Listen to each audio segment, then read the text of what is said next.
to go with the Zoom questions first and then in the room. Andrew, take it away. All right, thanks, Kelly.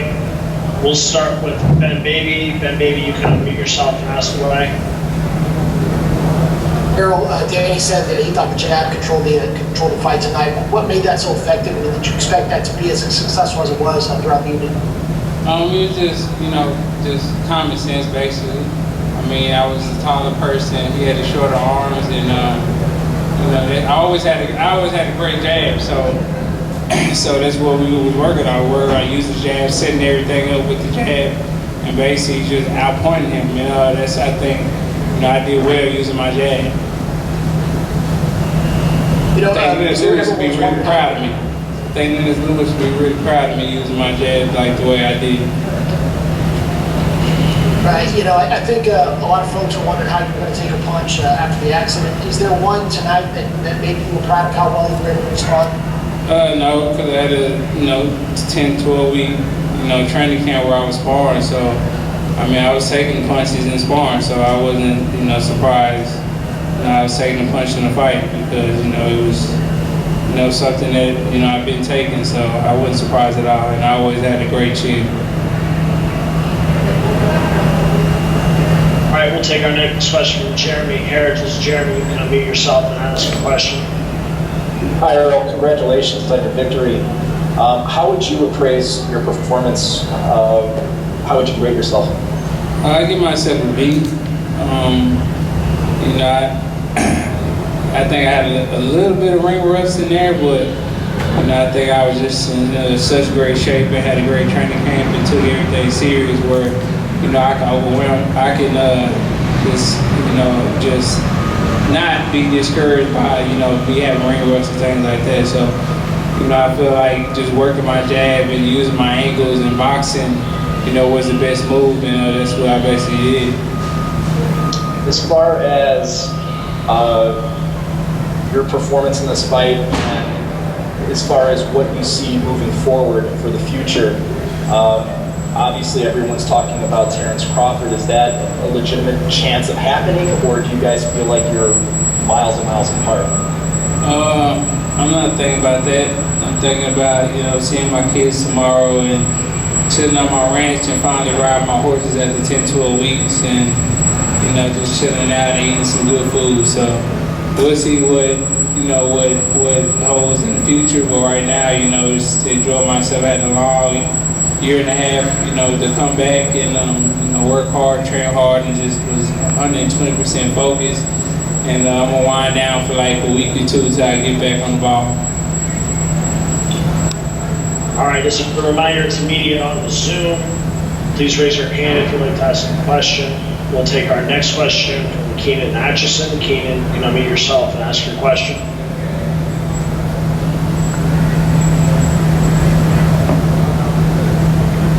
Keenan? Yes, please ask your question, Keenan. Keenan? All right, we'll move on to Mark Wicker. Mark, you can unmute yourself and ask your question. What was the sensation like walking in tonight? It seemed like they had a smile on your face. I'm sure it was probably had to be a little bit emotional after such a long time and everything that happened. How excited were you when you made that walk? Well, I was super excited. I mean, this is my home. This was a lifelong dream of mine, just be a household name in Dallas, and now I'm a household name. And I was just thankful to have fans here and family here, and everybody support me. And I was smiling because it was a long road to come back. It was a lot of sacrifice and just buckling down and staying focused and trials and tribulations to get to this point to tonight. And I got to that point and it paid off. So like they say, everything happened for a reason, and I feel like I'm here for a reason, and I basically proved that I'm back and I'm here to stay, and I'm the unified champion of the world. And also, how did that first round feel? I mean, you were sharp. It didn't look like you had kind of taken up where you left off. Did that feel any different than any other first round fighter? No, it was just, like I said, I've been training. I've been in the gym for probably March. I've been in the gym since March, late March, and we just been working and training hard and just being 100% focused. So I was just this training camp. I was just in the gym 24/7. I dedicated basically everything just to come back and get back, and I knew I had to be just focused and go back to what I used to do and being in the gym all the time and being actually a gym rat and not just going to training camp when I got a fight coming up and actually just being there and being ready, when I got that call. So, this training camp was a little bit different. It was like back in the day where I was already, I'd had to lose 30, 40 pounds. I was basically in training camp, training for strategy and things like that instead of, trying to lose weight and going to the gym knowing I got to lose, this much amount of weight. I was actually, already on weight and just, focus on strategy. All right, thanks, Mark. We'll take our next question from David Melandra. David, you can unmute yourself and ask your question. Hey, Errol, congratulations on your victory. At any point in the fight tonight, did any of Danny's punches hurt you at all? Feel like you're in jeopardy of potentially losing this fight? No, I didn't. I felt some of his punches, but they weren't hard enough to hurt me or, to wow me or discourage me, or it wasn't really nothing like, man, that dude can really punch. He was more strong than anything. So, but I give him all his kudos, great fighter, Iron Chin, came to fight, and, I think, he basically, tried to take my title, and, I defended it well at home. So, much respect to him for just giving me his opportunity and accepting the fight and come to Dallas and fight me. All right, thanks, Errol. We'll kick it back to questions inside AT&T Stadium. Errol, congratulations. I know it was a long road to get back to this point. What was going on through your mind when you were walking through the little area to go to the ring? Basically, it was just like what my shirt said. It says I'm back. And it was just more of a grateful moment for myself. Like, man, all this hard work, from this year and a half, led me to this point. So, basically it was just, man, like, you worked hard to get to this point, you deserve to be here. Now it's time to put on a show, let's go. So I wasn't nervous at all after being a year and a half off. I wasn't nervous at all coming and walking here. It was more of, man, like, this is my home, this is where I belong, let's go. Yeah, I felt you kind of had like a self-reflective, like little second there where you're just like soaking it all in. Definitely. I mean, I feel like, that's why they say a lot of boxers stay too long, because this is like a drug does. This is like a high does. So, when people are cheering for you and, the crowd, basically praising you, that's like a high. That's why a lot of boxers, come back. Like Sugar Ray Leonard, he came back, he didn't need the money. He came back to fight because he was chasing something. He was chasing that high that, basically, people still cheering his name and being a champion and saying, like even the Hector Camacho documentary was like, man, it doesn't like when people say and new, so, I just, getting that again and just, hearing from and Steele and, they putting the belts around me and things like that, that meant a lot, and it's just, I'm glad my hard work and basically my dedication and my path to get back, ended with me defending my titles and, putting the belts around my waist again and doing it in my hometown in front of all my fans. Errol, did you feel that you hurt him at some point in the fight, particularly to the body? Yeah, I think I hurt him a little bit, but Danny Garcia is very tough, very gritty, iron chin, iron body, and he's not gonna, basically, cower down anybody. So I think I hurt him a little bit, but he's gonna fight regardless. It was to the body you felt you hurt him more? Or? Yeah, I think I hurt him a couple times to the body, and I hit him in the chin and it hurt a little bit too, but he's just, you know, he's a real fighter, man. So he's not gonna go down easy. Did you feel toward the end of the fight he was just trying to make it the 12 rounds and he wasn't going to open up against you? I think he got discouraged a little bit. I think he got discouraged a little bit in the fight, and he kind of, you know, stopped his assault because he wasn't really landing that many punches. I was blocking him, kicking him off, slipping him. So I think he was getting kind of frustrated. Errol, great performance. I know you already talked about getting back to the ranch, very understandable.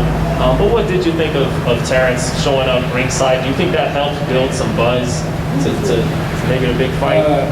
No. I mean, he got to live up to the word. If he say he's not worried about me, then I don't know what he was doing. I probably wouldn't go to none of his fights. So I'm not sure about Terrence Crawford. Like I said, I'm going to enjoy my time with my kids and chill out and just reflect on this year and a half that, you know, I came back and, you know, we're going to move on in the summertime and see who I fight. So we'll see. I got to talk to my man that I have been, and we'll go from there. Congrats, Errol. Derek, you're the only coach in boxing that has 2 unified champions. The trainer of the year this year, it's almost over. They'll find somebody to jump in front of me. They'll try to, but they can't do it this time, I don't think, because of the circumstances. But, you know, you never know. They'll find somebody. Errol, this proves tonight that you're very popular. Over 16,000 fans in a pandemic. They put, I don't know if you noticed during the fight, they put Crawford on the big screen. He got booed. That's what they were doing. I didn't know what they were doing. Yeah, that's what they were doing. So what does it say? You have this big fan base here. You and Canelo, 120,000? Like I said, I'm not worried about anybody right now. You know, I'm going to enjoy my time with my family, chill out, may buy a couple horses and goats and cows and chickens and things like that. But you know, right now, I'm just going to chill out, man, enjoy this a little bit of a layoff. You know, it was a hard year and a half for me, you know, coming back. And, you know, I need to rest a little bit and not really think about boxing for like a week and then jump back on the ball. But, you know, I'm not going to get out of shape, not going to get too fat. You know, I'm going to keep working and stay in the gym. Derek, question over here. Could you go into a little bit about the plan tonight for Danny and how crucial the jab was and ended up being? Well, you know, I always said the jab is the easiest punch to throw, fastest punch to throw, and hardest punch to block. And you see it tonight that he gave him a lot of issues, and he used the jab for the distance, he used the jab just to constantly keep him occupied, and he set him up with a lot of times with the jab, so he used it for several reasons, and then it was beautiful, man, work.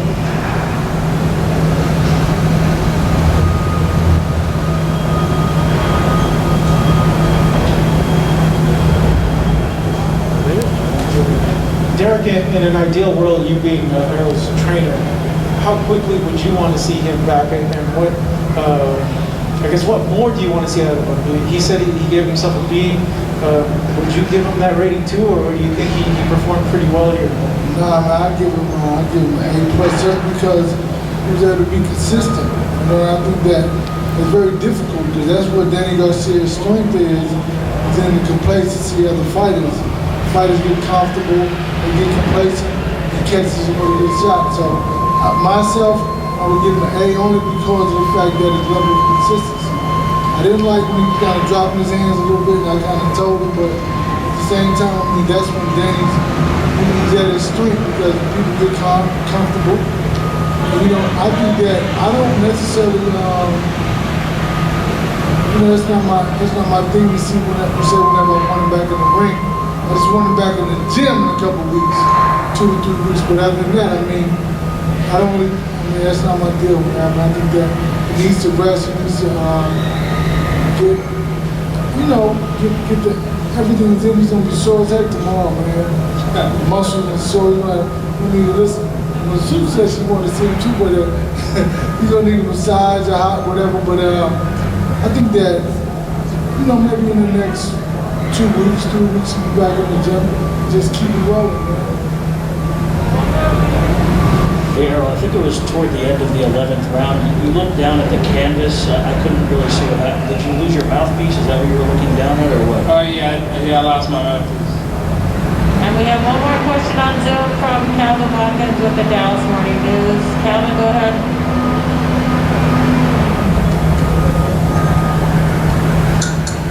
Hello, can you hear me? Yes, sir. Please ask your question. Earl, during this fight, did you feel like you were the stronger guy? Did you know that coming in, or as the fight was progressing, did you feel like, oh, I'm the bigger guy, I'm the stronger guy? Did you just feel it as the fight was going? I kind of knew that I was the stronger guy just because, you know, I'm stronger than a lot of people, you know. You know, even though, you know, people say I might be skinny or whatever, I'm just naturally strong. People I spar, you know, light heavyweights, and things like that, and push them around. So, you know, I just felt like I was a strong guy. And especially him, you know, fighting at 140 before and things like that.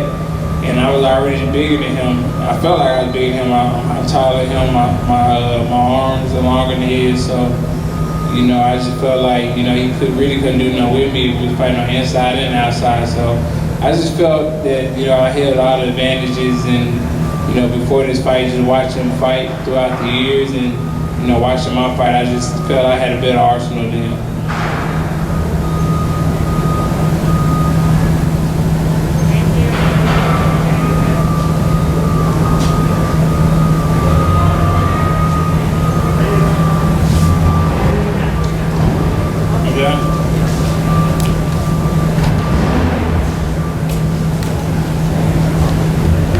Great performance, Errol.